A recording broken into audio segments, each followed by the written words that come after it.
fatto il servizio? Hai fatto? Ma te manno tutto su YouTube. Sì, mi hai visto?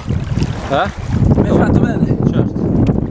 Ok, va bene, ora ho finito di fare il bagno, mi sento bene, così siamo sulla lingua di sabbia. Eccoci, questa è la nostra lingua di sabbia. Questa lingua di sabbia qui si chiama safari.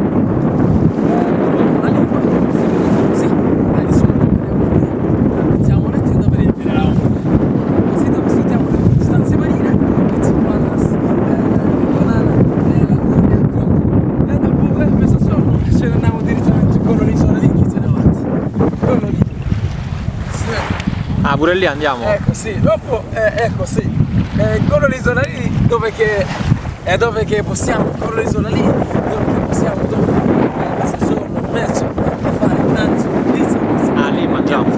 Lì si mangia grigliazza, grigliazza, tutta roba del mare, si dice la faccia del mare, pranzo di crostaceo.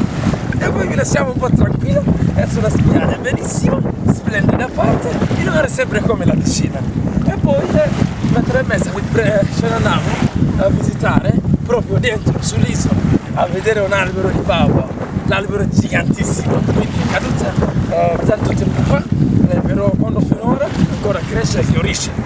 Ora vediamo un albero, dopo andiamo a vedere le piante, quelle che crescono nell'acqua salata.